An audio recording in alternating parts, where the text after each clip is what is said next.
guys, we're out here working on the van again, and today we're going to talk about building the cabinet, the sink, and the wall that's behind it. If you want to build your own cabinet, you can totally do that. It's probably cheaper in the long run if you do.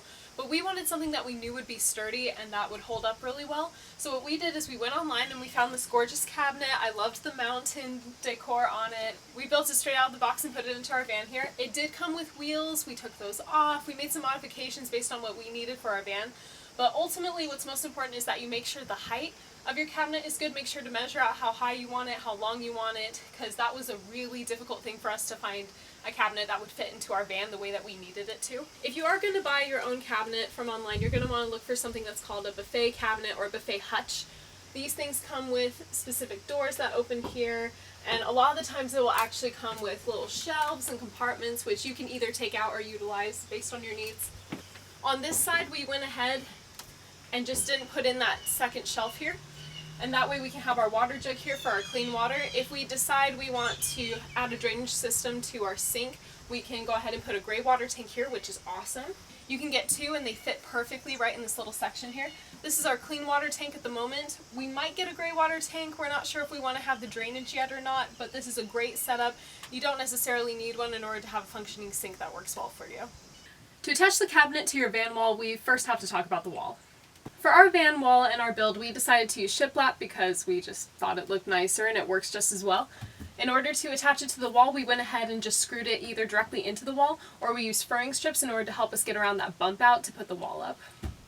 As many of you might know, these vans come with pre-manufactured holes, which is awesome. So we went ahead and we put ribbon nuts into the holes behind the wall here, and that allowed us, after we put up the shiplap, to drill holes that matched the ribbon nuts so that we could screw the cabinet into the wall. Next, we went ahead and took a piece of lumber and we attached it to the back of the cabinet. This not only provided some stability for the cabinet, but it also allows us to bolt the cabinet to the wall. There are lots of awesome faucet heads you can choose for your sink and your build here. There are rechargeable ones that have great battery life, and you can go ahead and recharge them by plugging them into the wall. They give you a USB adapter for that. There are also manual ones. If you want to do something more off-grid, you go ahead and pump it in order to get the water out. Both are excellent options. We went ahead and decided we wanted a rechargeable one. We've only charged it once and so far the battery life has been fantastic, but what I love about it is in order to use it, you just turn it on and push the button to turn it back off. The other thing that is super great about this faucet is that it will automatically turn off after a certain period of time, so it won't use up all your water. I love that feature. If you're interested in buying this particular one, I went ahead and put the link in the description below.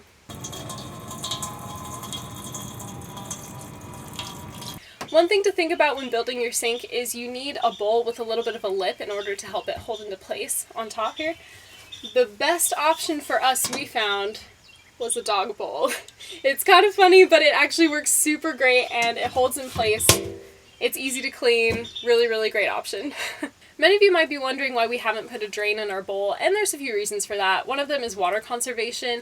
I don't particularly like when we have to keep the water running and it's pouring into the gray tank. I'd much rather have it clogged up a little bit, and that allows me to wash my hands in the bowl just with the water here, do dishes, whatever the case may be, and then we can pour our water into a gray water tank later if we want to, or find a place that we can clean it out and dump it. If we pull the bowl out here, you can see our sink cut out here. As you can tell, there's a little bit of foam in between. If you buy a cheaply made cabinet like we did, you will most likely find foam in between the boards here. That's not really a big problem for us. We feel like it makes it a little more stable than typical particle board would. But I'll go ahead and put the link to this cabinet in the description, and you can decide if this is something you want to try buying or not. It did make it a little bit easier to cut through, which was nice. And then the bowl, you have your lip here, and that's what's holding it in place. Sets right in there. And that's how we put together our cabinet and our sink for our camper van. What do you guys think? Would you do the same thing? Do you think this works well? Is there something we could do better? Let us know in the comments below. If you like this video, be sure to subscribe and hit that bell. We do all kinds of fun videos. We're building a camper van, we do survival skills, we do travel videos, we do couples adventures, all kinds of fun stuff. If that sounds great to you, we'd love to see you back on our channel. We went ahead and got this tank at Walmart. It was free and it's a great water storage cube, super thick, very sturdy. It was free? Did I say free? Yeah. I didn't say free. Do you want to play back the video? No. No. I just did. It's fine. We won't even look at it. Okay.